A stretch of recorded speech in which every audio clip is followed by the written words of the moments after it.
Well, hello, everyone, and welcome to the 24th talk in NOAA's Environmental Leadership Seminar, or NELS series. The goal of these seminars is to showcase examples of NOAA's leadership in environmental science by those who lead it and make it happen. My name is Tracy Gill, and I'm the coordinator of NOAA's National Ocean Service Science Seminar Series and a member of the NELS team, and I'm your host for today. First, I would like to acknowledge all the people who support this NOAA Environmental Leadership webinar series. Thanks to the NOAA Science Council, who sponsors this series, and the NELS team I work with in producing these webinars, without whom none of these talks would happen. Hernan Garcia, oceanographer with NOAA's National Environmental Satellite Data and Information Service, or NESDIS. Sandra Clare, administrative officer with NESDIS CFO/CAO.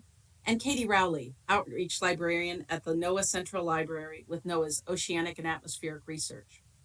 Other staff joining us today who occasionally support this webinar are Emily McAuliffe with the Office of Undersecretary of Commerce for Oceans and Atmosphere, Lieutenant Stephen Solari with the Program Coordination Office at NOAA's Office of Marine and Aviation Operations, and Rob Levy and Mike Shelby with NOAA's National Ocean Service and the NOAA Studio.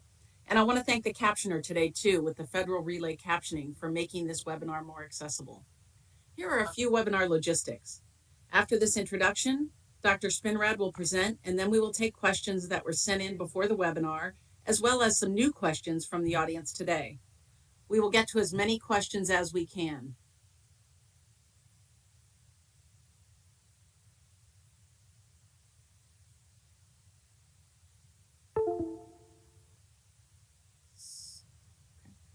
Pardon me.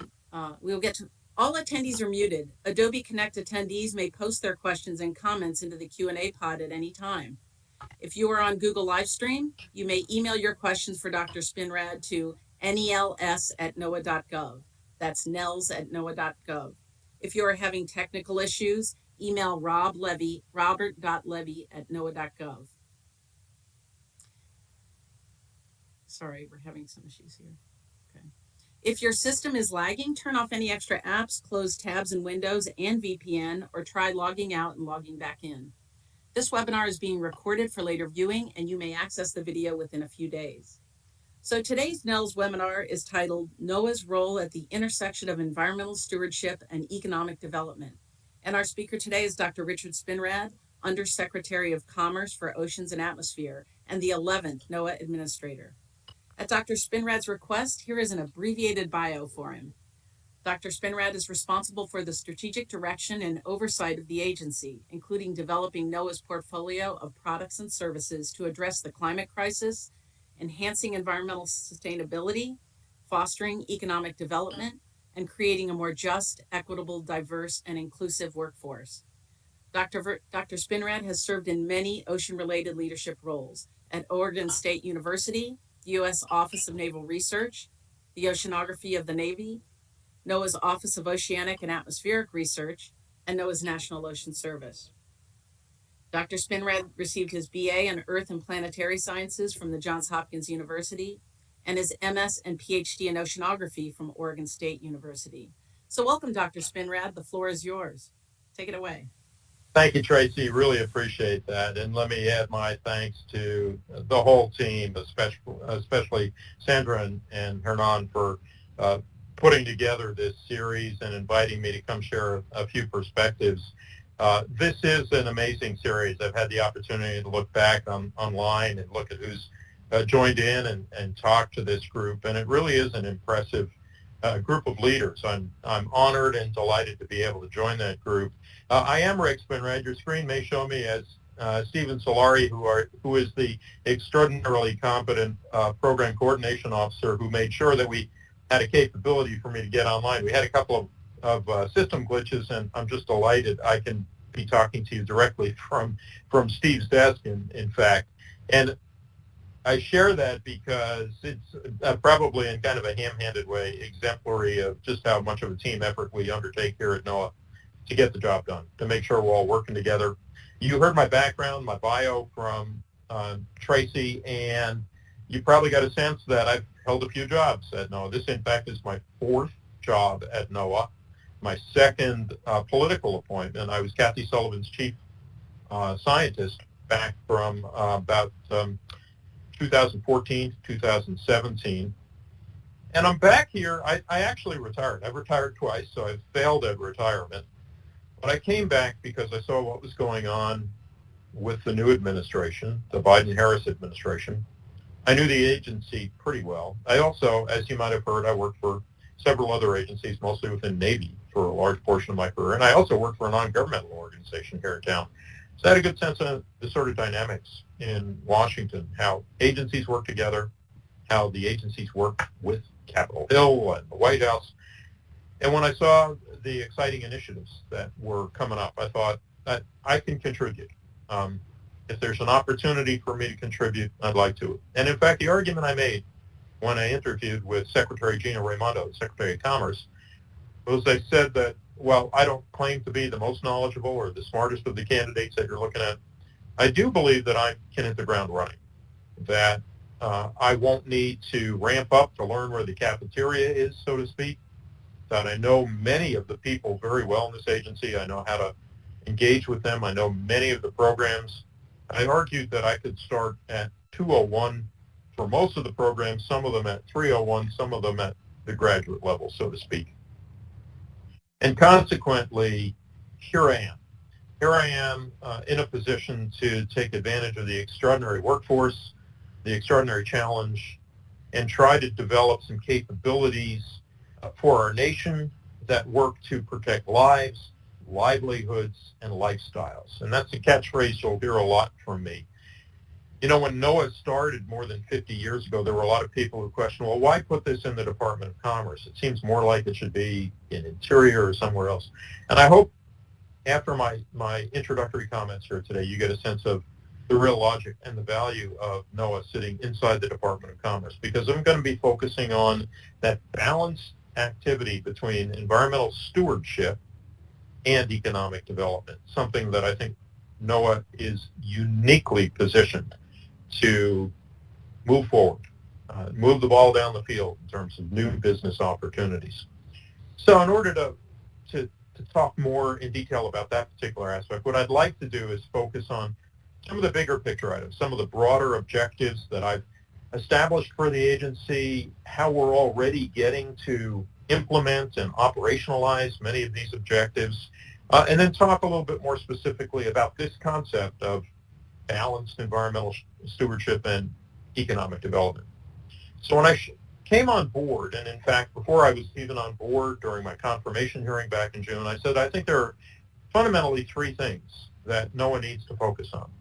One is, given the history and NOAA's extraordinary set of equities in the arena of climate and climate change, we need to firmly establish NOAA's role as the federal authoritative source for climate products and services. And then I add, in something of a geeky fashion, that this should be mission agnostic. And what I mean by that is, whether you're talking about a seasonal forecast that might help the Department of Agriculture with the Forest Service determine where they should deploy assets to deal with forest fires, or whether you're talking about longer-term, annual or decadal projections of sea level rise that a coastal community might need in order to assess where to build up their coasts, where to protect their coasts, where to adapt to rising sea level.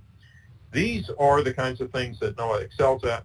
We have the capabilities. I call it stem to stern. Capability to acquire the data, the capability to build the models, the capability to develop forecasts, projections, and predictions, the capability to work with communities. We have the boots on the ground to ask, what do you need and how can you help us help you build the products that you need, deliver those products. And then the last piece of this stem to stern approach is the assessment. How are we doing in developing these products and delivering them and making sure they make an impact, again, on the lives, the livelihoods, and the lifestyles of the communities that we are serving. Part and parcel of that is an emphasis on equity. Equity in the sense of much of what has been characterized in the Justice 40 initiative of this administration, which basically stipulates that 40% of the benefits of federal programs will go to underserved or unserved communities. So you can see how that ties in with our activities. Talk about climate products like urban heat island or extreme heat effects or sea level rise or strong storms. Are we providing the information that historically underserved communities need? And part of that also is taking advantage of what is sometimes called indigenous traditional ecological knowledge. Local communities, tribes, other groups, indigenous groups that have for centuries and millennia in some cases developed an understanding of the environment. Can we take that understanding, convert it to modern data to assimilate into our predictions and projections? So that's all of the equity overlay, a second important objective that we've got in this agency. The equity element also applies inwardly to the agency in terms of ensuring we are diversifying and addressing issues of equity, inclusion, justice, belonging, accessibility for our workforce within NOAA. So those are two of the main objectives: the authoritative source on climate products and services and the equity overlay on everything we do. And then the third is this balance of environmental stewardship and economic development. And I'll talk a bit more about this in a minute in the sense of how we now have the opportunity through technological development largely to start building whole new economic sectors. And I'm not talking about minor elements. I'm talking about hundreds of billions of dollars of new economic opportunities. But before I dive into that, I want to also point out that in order to be able to do everything that I'm talking about, we have to ensure that NOAA is part of the dialogue much more so than we've ever been before. We've got to be fully engaged. We've got to be incorporated in the development of initiatives and the dialogues with communities. And we had a great example of that just last month at the COP26 United Nations Global Climate Conference in Glasgow, Scotland, where I was honored to join 12 cabinet members as one of only two sub-cabinet representatives on the U.S. delegation. I participated in 5 separate events focused on things like island resilience and marine protected areas and other issues associated with climate services and adaptation and resilience. Also, health equity. In fact, I sat on one panel with the head of the U.S. Public Health Service. At that point, I said, I think this is an historic event. I don't think the NOAA Administrator had ever chaired a panel with the head of the U.S. Public Health Service before. So it was an opportunity not for us to develop new engagement between agencies, but also share with the global community the kinds of things that we are doing. And there were a couple of major takeaways for me from COP26. One was that it's obvious that communities around the world are already feeling these existential threats and challenges associated with climate change. In fact, I chatted with the Prime Minister of Fiji, who effectively said we are being flooded. We are losing our country. We are losing our nation. A key word that we heard in COP26 was ambition. And everything I've shared with you thus far and that I will share with you can be captured in that characterization. We are ambitious at NOAA to develop these capabilities. The United States is once again ambitious to be a strong team player in the global effort to develop new capabilities for adapting to climate change and also mitigating climate change as well. So let me share that thought, the COP26 engagement, as an example of what I think we can even do more of right now, and that is balancing the environmental stewardship role we have with economic development. So what do I mean by environmental stewardship? Well, you can call it out in terms of specific authorities we've got with respect to protecting marine mammals, with respect to managing the nation's coastal zone management program, with respect to our efforts in Sea Grant, with respect to the newly developed initiatives around America the Beautiful, where this administration has said that by 2030, we will conserve 30% of our nation's lands and waters. That's environmental stewardship. We manage the nation's marine sanctuaries program. We manage the nation's estuarine research reserves around the country. These are all good examples of our environmental stewardship. But there's also an opportunity for economic development. When you look at the tools that we've got and the capabilities that we have developed in support of our stewardship responsibility. So let me set the stage for this a little bit, if I can, by asking you in the audience to think about a couple of things. And again, the end state here is to think about economic opportunities. And think about what it was like 100 years ago, roughly. Let's say the year 1920, when you were going to buy groceries. And the way you would typically do it in any town or city of any size was you would go to a store where there was a clerk behind a counter, and you would say, I need a can of tomatoes, I need 5 pounds of flour, I need a pound of sugar, and I need a quart of milk. And they would go get it for you and present it to you. A fundamentally different concept from how subsequently we determined we ought to shop for groceries, with massive grocery stores where it was self-serve. The volume of food, the diversity of food that you could acquire on your own at any time, basically, changed fundamentally. The idea that you could now have more control over what you wanted, where you wanted, when you wanted it. You could look at any number of other sectors that changed. So the point is, we didn't change the fact that we needed food. We just changed how we got it. We didn't change, in 1930, we didn't change the idea that we needed to move around, but all of a sudden we had commercial aviation rising up to provide for the great masses the ability to go from one coast to the next in one day, something that was unheard of. So these capabilities that were developed in the case of aviation for very different applications all of a sudden opened up new opportunities for economic development. In much the same way, I would say we have some opportunities here for dramatic economic development. And we're already seeing some of that. NOAA just published through the Integrated Ocean Observing System Office the Ocean Observing Enterprise report, which showed a 60% growth in that capability, the ability to observe the ocean.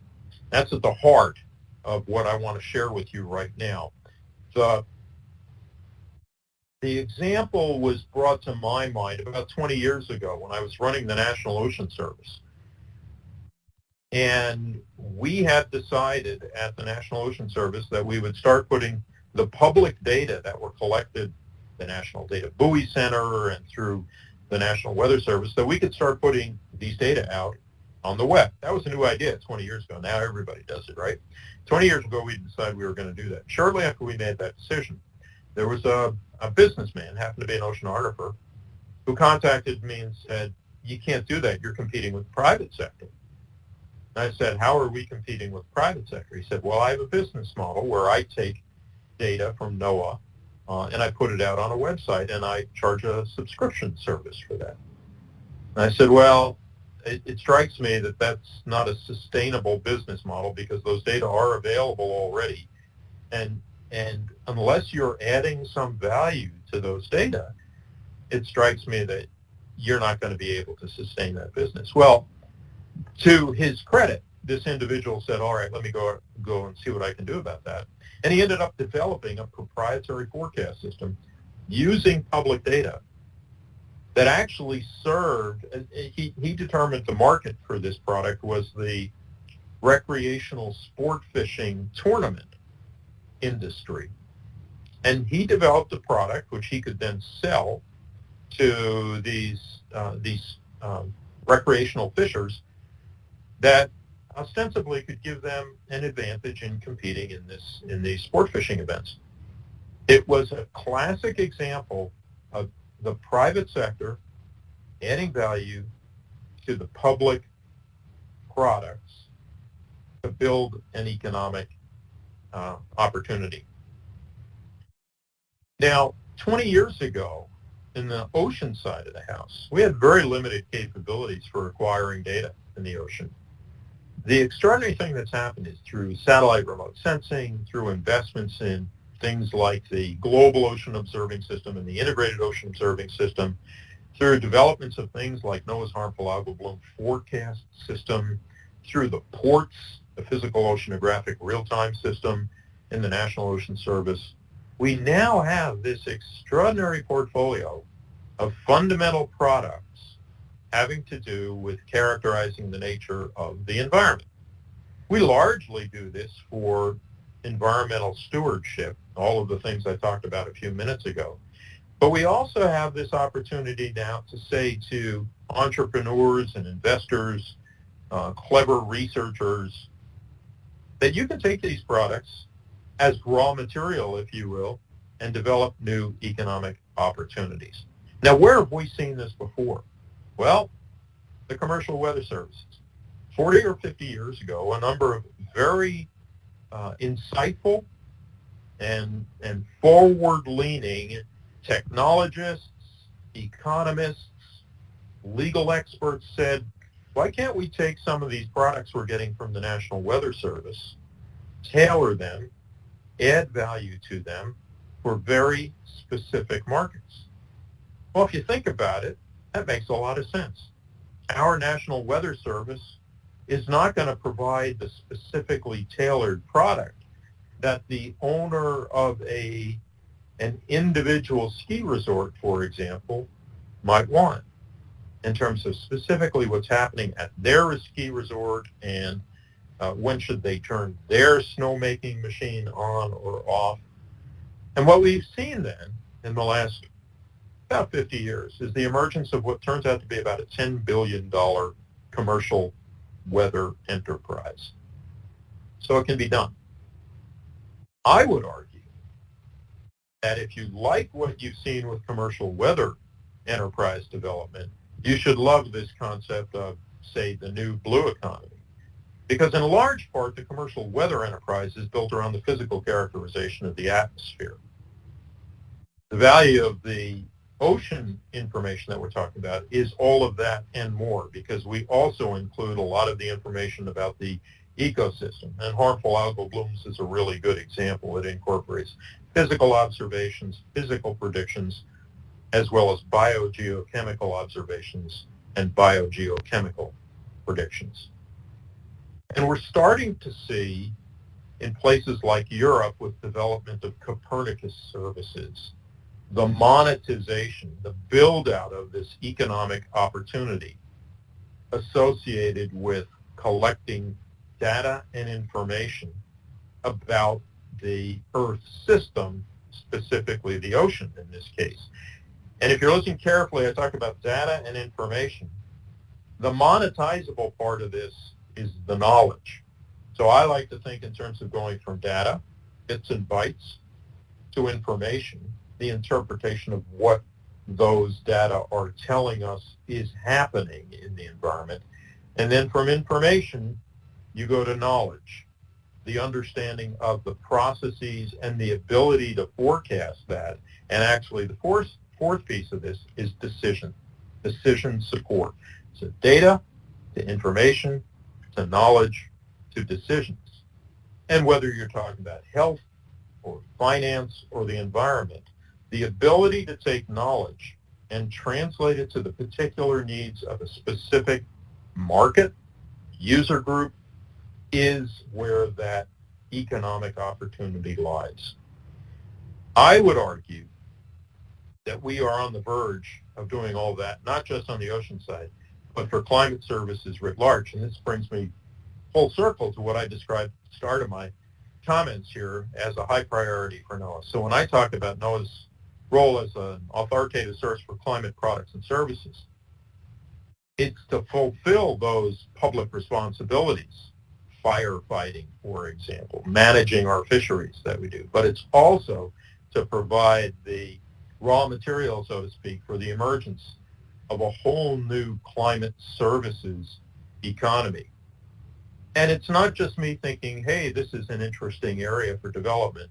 Right now, there are scores of new businesses that have started up to do exactly that, provide tailored climate products and services. I saw many of them in Glasgow trying to figure out where the next market is, where the next capability is, what are the new sensors and data systems that are developing upon which we can develop these products and services. Some of them are there for a profit.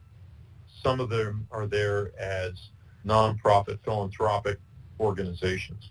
But all of them are there to develop new decision support capabilities.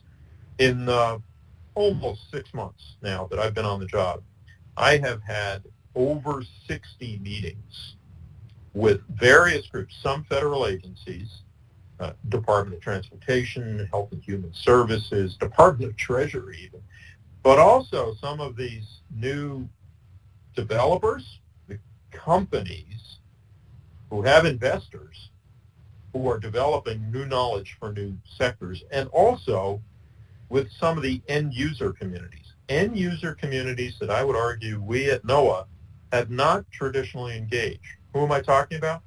I had a meeting with the president and executive director of the American Medical Association. American Medical Association. I met with the National Association of Realtors. Turns out, if you get on Zillow, there is a climate overlay that buyers and sellers can use to look at how their house may or may not benefit in a particular market. I just sold my house in Oregon, and I know that one of the things it's going to change in that part of Oregon is there's going to be more fire days. Fire season will be longer in that high desert part of the state. Wouldn't it be nice to know that that climate overlay that goes into a real estate decision is actually authoritative and credible? That's the realtors. The retail industry, we've been talking with them, the reinsurance and insurance industries, the National Association of Counties. One of my favorites was the I'll get the name wrong, but the Association of Heating, Ventilation, and Air Conditioning Engineers. And in almost every case when I've had these conversations, the individuals on the other end of the line have said, well, we're not really sure why you want to talk with us. And by the end of a half hour or 45-minute conversation, they're saying, yeah, we get it. We want to work with you. How can we meet? Can you come to our annual conference? Can you join our executive committee for a discussion on this? So that tells me that there's a rich opportunity for developing these products, not all of which are going to be developable by NOAA or the federal government. And this third-party value-added service community stands ready to provide those services. So what do we need? Well, in short, we need resources, we need the authorities to do a lot of these things, and we need the market development. Resources, it turns out, are starting to come from some very interesting perspectives. Obviously, and as a federal agency, we get our annual appropriation. This year turns out to be different. I've spent since 1987 working on and off in the federal government, since the Reagan administration, in fact. And the common trope in the federal government is there's no new money. Well, you know what? With the infrastructure, the bipartisan infrastructure law that was signed into law by President Biden a couple of weeks ago, there is new money. In NOAA's case, it's almost $3 billion of money that we will spend over the next 5 years over and above our regular annual appropriation. And there's a good chance that with the Build Back Better legislation currently up on the Hill, we could see twice or three times that much coming in as well. So resources are starting to come in. And why is that? It's coming in because there are very smart people who realize that these kinds of investments can actually stimulate growth and at the same time be serving the needs of the public from a lives, livelihoods, and lifestyles perspective. Markets, this is exciting. We at NOAA sit in the Department of Commerce. The Department of Commerce is the department that's in charge of stimulating markets, monitoring markets, in some cases regulating parts of markets. And so I get really excited when I have the opportunity to share these kinds of thoughts with Secretary Gina Raimondo and Deputy Secretary Don Graves, who are strong supporters of what we're talking about here, about building out these markets. The third thing's authorities. Now, it's interesting at NOAA, we have over 200 authorities, and this is things like the Magnuson-Stevens Fisheries Authority or the Coastal Zone Management Act and many, many others. But there's no clear authority for how you move out with these climate services. So we're trying to figure out what are the respective authorities, how do we work with our agency partners, and I have also elevated this dialogue. In the last couple of weeks, I've had the opportunity to talk about just this very issue with a number of cabinet secretaries and senior leaders in the government. So we're going to work the authorities piece. The markets piece is going to take some very careful strategic development, and the resources are coming in from a number of very interesting perspectives. That there's also an entrepreneurial element to in individual and private investment. I know one company who's developing climate service products who just got a $100 million investment from a private source. So we're looking at significant growth. We're looking at significant opportunity. It's up to us here at NOAA and the federal government in general to position ourselves well and do the right thing consistent with this concept of balancing environmental stewardship and economic development. So I'm going to wrap up here, and I wanted to make sure to leave plenty of time for Q&A. And hopefully I've stimulated some thinking on your part with respect to what this concept is associated with economic development for an agency that historically has been the group you go to for weather forecasts and fishery stock assessments and navigational charts. Let's open up the thinking and consider what opportunities lie ahead for us. Thank you. I think I throw it back to you, Tracy, so we can entertain some questions.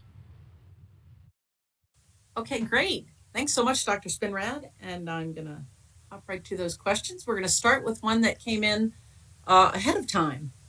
Why is NOAA uniquely qualified to provide reliable and timely Earth system global environmental data? Yeah, I love that question. And I think I alluded to it a little bit, but I appreciate the opportunity to expand a bit. And it comes back to this stem to stern or cradle to grave capability. So first of all, I would say many of you know that NOAA actually started as the ESA, which was the Earth System, I think it was Services Agency. And it's interesting, we became the Oceanic and Atmospheric Administration, and here I am talking about the Earth system again. NOAA is very much the whole Earth system, which means if you look at our equities and our responsibilities, it's everything. It's actually everything from the surface of the sun associated with space weather and solar storms to the bottom of the ocean, but it's also living marine resources, it's the physical components, it's the ice. So part of the answer to the question is, it's kind of like saying, where do you go to buy what you need for a full meal? You go to the full service grocery store.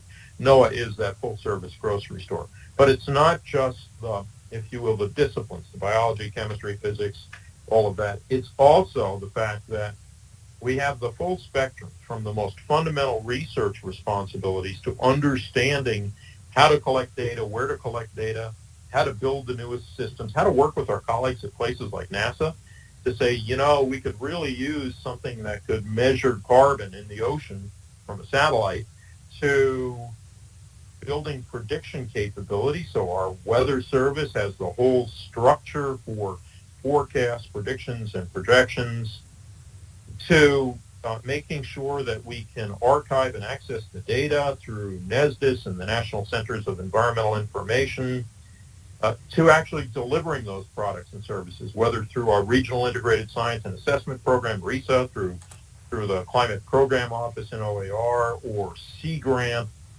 and then our role to assess how well we're doing. And we do assessments all the time. In fact, we lead the National Climate Assessment on a regular basis. So it's that full set of responsibilities. We have responsibilities for this Earth system approach in the same way that the Department of Defense has full system responsibility for our national security.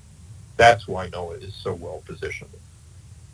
Okay, great response. Thank you, Dr. Spinrad.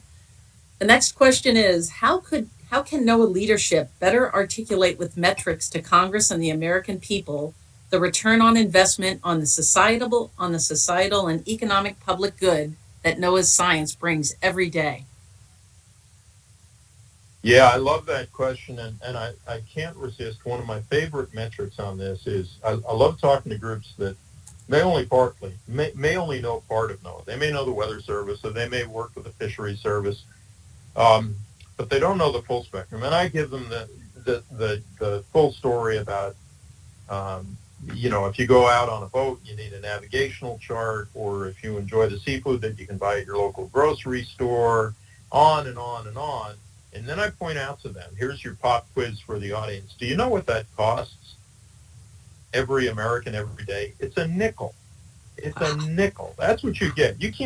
What can you buy for a nickel nowadays? You used to be able to, well, you couldn't even get a newspaper for a nickel, but what an extraordinary set of services. So part of the answer to the metrics is the return on investment. What is it costing to do this? I mean, right now, NOAA is less than a $6 billion agency. Now, with our budget request, we could be up closer to 7. And of course, with the increases from the bipartisan infrastructure law, we're getting closer to 8. And if Build Back Better comes in, we get closer to 9, maybe on an annual basis, that is, at least for the next 5 years or so. So part of it is how much we're spending to get these products. The other part is, there's any number of metrics. Obviously, lives saved, and property protected, cost avoidance, if you will. You look at the dramatic improvements in lives saved from our improvements in both hurricane and tornado forecasts. You look at property saved due to improvements in our using things like our lightning detector and being able to mobilize firefighters more effectively than in the past. So we can start looking at those kinds of metrics as well. There are metrics that are being built in by the administration. The 30 by 30 program is a metric unto itself. 30% of our lands and waters conserved by 2030. The interesting thing on that, I will say, is that there's an ongoing debate about what constitutes conservation. So can we say that every acre of every national marine sanctuary can be tallied up as being conserved under this sort of rubric? But those are just some examples of the kinds of things. I would argue, in the context of what I've presented here just today, that business development around the new blue economy and climate services is another indicator. I believe that while the commercial weather enterprise is estimated to be a $10 billion industry with about 10,000 jobs, that the commercial weather services and new blue economy that I'm alluding to here are easily going to tap out over 100 billion with a V dollar markets in the years to come. So those are just a few examples of how we can measure the impact and effectiveness of what we're doing for a nickel a day. Thanks. And you mentioned new blue economy, which brings us to our next question. What are the differences between the traditional blue economy and the new blue economy?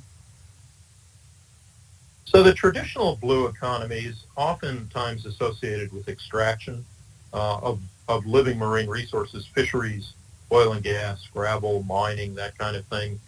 Commercial shipping is part of it as well.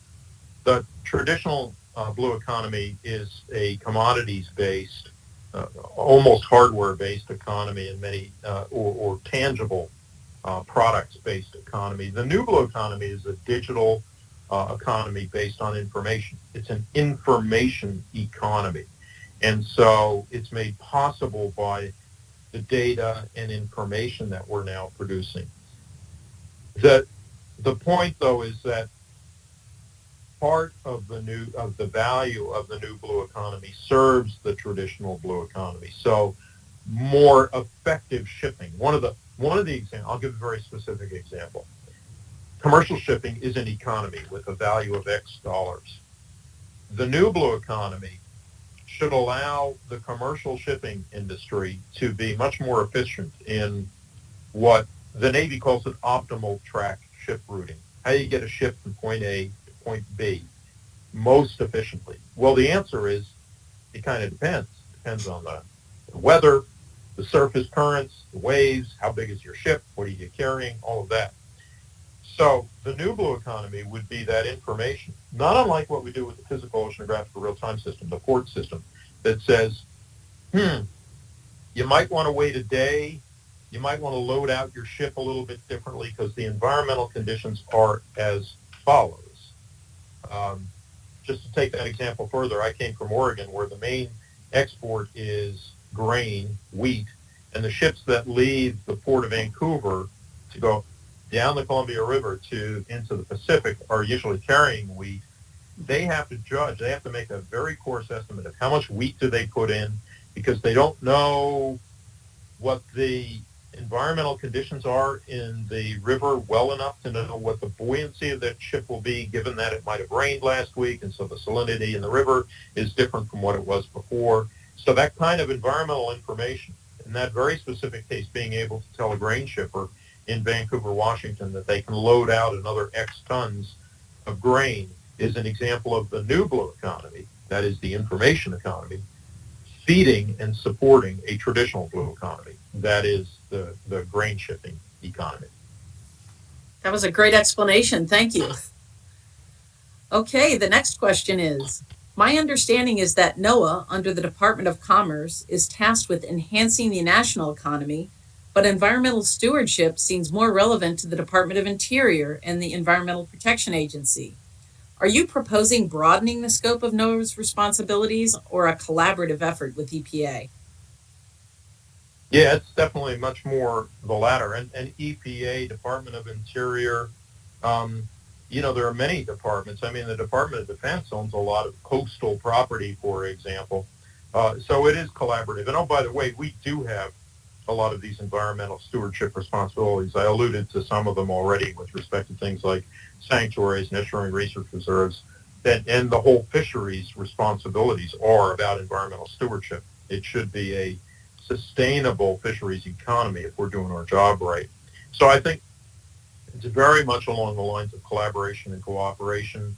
I would argue what we're doing right now with respect to development of renewable energy in the form of offshore wind is a very good example where our friends at the Department of Interior, specifically the Bureau of Ocean Energy Management, have responsibility for leasing offshore space for applications for renewable energy. And we have a responsibility for environmental stewardship and building out things like sanctuaries. If we're not working closely with our colleagues at Interior, in this case specifically BOEM, Bureau of Ocean Energy Management, we're not doing right by the taxpayers. And so it's not about us saying, hey, give us the responsibility for leasing all of this offshore land. It's about us saying, BOEM, Interior, you have that authority and responsibility. We have an environmental stewardship responsibility. How do we work most effectively to, I jokingly say, call it chewing gum and walking at the same time, engaging in conservation while we're also building out renewable energy opportunities for the nation. So it is very much a collaboration. It does not require a whole lot of new statutory authorities, which I think it was at the heart of the questioner's question. Okay, thank you. And the next question is a question that just came in live. How do you see NOAA delivering climate change climate services in a long-term sustainable manner over and above the current services delivered by NOAA? Yeah, I love that question because I think it begs our structure and how we operate. Imagine you went back 100 years and somebody said, hey, we got this Weather Bureau thing.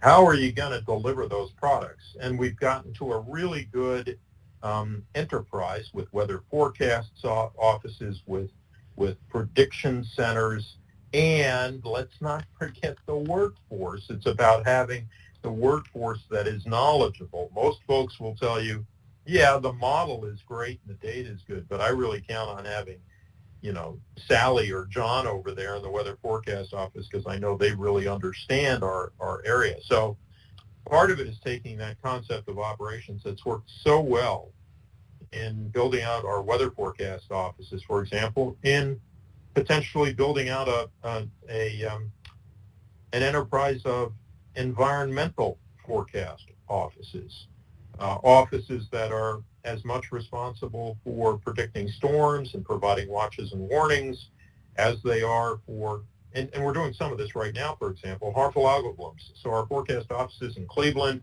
and down in Florida actually include, as part of their product suite, harmful algal blooms.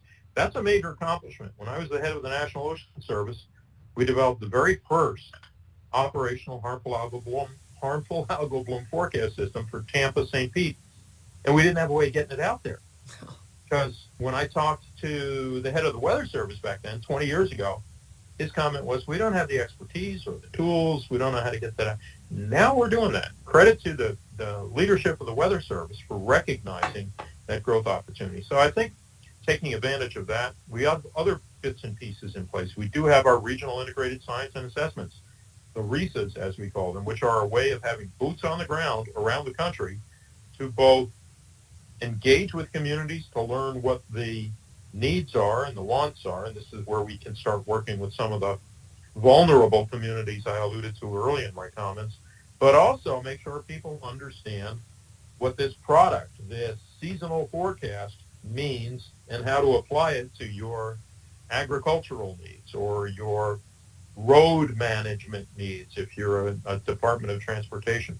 So let's use the tools that we've got. Let's build on the capacity that we've got, but we're also going to have to train up people who are expert in service delivery and service assessment, which is at the heart and soul of what NOAA's been doing for 50 years. Yeah. Thanks. That's a great response. Okay, the next question. NOAA intends to serve as the U.S. federal government's authoritative source for climate products and services, which is vitally important. However, this also requires NOAA employees in all line offices and many levels to be capable and fluent in climate science, as it applies to individual programs. Since there is a need to integrate climate science in all NOAA programs, how do you envision the agency building the necessary internal capacity, including training and educating NOAA staff in climate science, to meet these needs? So I love this question. My screen just went blank. Can you still hear me and see me? Yes. Yes. Okay.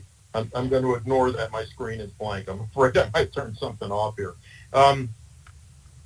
So I like the premise of the question in the sense that climate is something that is just as relevant for fisheries as it is for ocean service, as it is for weather service. And therefore, I agree that I think it's important that all NOAA employees understand what climate and climate services are about. I happen to also believe all NOAA employees should understand something about our responsibilities associated with weather forecast and prediction, with something associated with our responsibilities associated with fisheries management. But I don't believe every employee has to be an expert in those fields. Nevertheless, I think we have a job to do to make sure that the capabilities and the understanding about climate challenges is going to require us to develop a set of products and services to address what's at the heart of that question, whether it be a series of webinars or portals or documentation that every NOAA employee would have at the ready to get up to speed on what exactly is a seasonal forecast or what are the constraints on our current models. So I wouldn't expect that every NOAA employee has to pass a pop quiz on climate products and services, but I do think it is going to be part of the sort of the DNA of NOAA and all of our workforce, and we do have a responsibility to build some products to enable our workforce to get up to speed on these issues. Okay. And Dr. Spinrad, it's 2:54, so I think we have time for maybe one or two more questions. Is that all right with you? Absolutely. Okay, here we go. Okay. Okay. Bearing in mind the strengths and shortcomings of the White House Summit on Partnerships in Ocean Science and Technology, November 2019, how can NOAA engage more directly with the beneficiaries of NOAA science and services to enhance partnership opportunities and improve our product delivery? So having been one of the participants in that particular White House Summit, the thing that struck me most, and at that point I was just another citizen. I happen to be representing a professional society, the Marine Technology Society, when I participated a couple of years ago. But what struck me was that a success of that particular summit was bringing in a number of stakeholders, tribal stakeholders, industry, non-governmental organizations.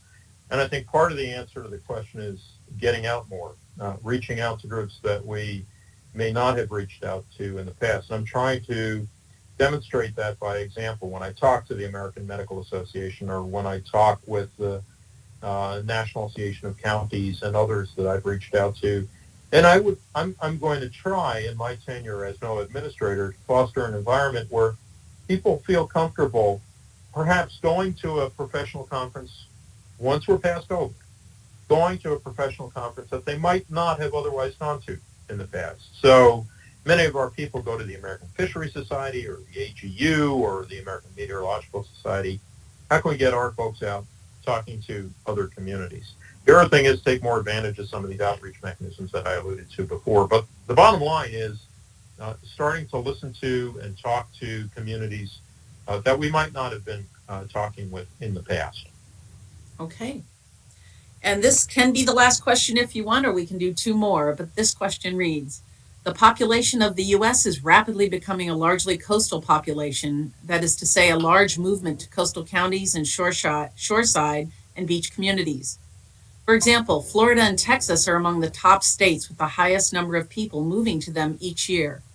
Is there any planning or consideration ahead for NOAA in seeing these population movements and supporting new and expanding existing programs to address a larger population living in areas with higher exposure to hurricanes, tropical storms, coastal flooding, and sea level rise? Yeah, the short answer is yes, and I will give a short answer. So I'd love to entertain yet one more question. So the planning that's going on, in fact, this is a really good example of the benefit of that recently passed bipartisan infrastructure law, which includes almost $500 million, again with a B, $1 billion for coastal resilience. And so right now at NOAA, we are in developing the implementation plans, because those have to be back on the hill here shortly after the first of the year, and then we need to start spending that money. And a lot of that is going to go towards coastal adaptation, especially things like natural adaptation, natural solutions. Can we use seagrass and mangroves and natural berms instead of having to pour concrete and build seawalls to deal with what we know are going to continue to be problems? So watch this space. Those plans will be visible here very shortly, and they'll represent significant investments to address exactly the issue associated with coastal resilience that the questioner was alluding to. Okay, great. And I think we do have time for one more question. What Okay. concrete steps and investments will we need to take to modernize NOAA's workforce and data systems in order to enable the new blue economy that you have just described? Yeah, I think I alluded to some of that, but let me try putting a finer point on it. So concrete steps include building out, hardening, and operationalizing our ocean observing system capabilities. The American public expects that we will have weather radars, that we will have all of the capacity for satellites that we use for weather forecasts. We need to get the same frame of mind with respect to ocean forecasts and coastal forecasts, and that means building out things like coastal radars and sustained ocean observing systems. That's part of it. The other part is obviously the computational piece, making investments in high performance computing so that we can build predictive models, and of course the workforce is critical. So I have been spending a lot of time talking with the educational community about things like blue MBAs. How do we create programs where people are being educated both on the technology of oceans, ocean observations, as well as the economics of building out the new blue economy that I alluded to. But all of those are part and parcel of the bigger picture associated with building out the new blue economy. Right. Great. Well, we learned a lot about the new blue economy today. Thank you. And we are at the top of the hour. So thanks again, Dr. Spinrad, for a terrific presentation and the great Q&A session. And we want to thank all the NOAA staff and the captioners who helped make this webinar possible. Our next webinar in the NOAA Environmental Leadership Seminar Series will be on Tuesday, January 11th at 2 p.m., featuring Ms. Janet Coit, Assistant Administrator for NOAA Fisheries, and we hope you will attend. So any last words, Dr. Spinrad? Yeah, just thank you again, Tracy, and the whole team. It's really been a pleasure. I hope the audience got some enlightenment from this. And actually, even more than that, I hope I stimulated and was a little bit provocative, because the way we're going to move this forward is if we can increase the level of interest and concern and expectations associated with this balance of environmental stewardship and economic development. So thank you to you. Thank you to all in the audience. Really appreciate all of the support. Okay, well, thanks again, Dr. Spinrad. And folks online, thanks for joining us. And we hope you have a safe and happy winter holiday. Goodbye.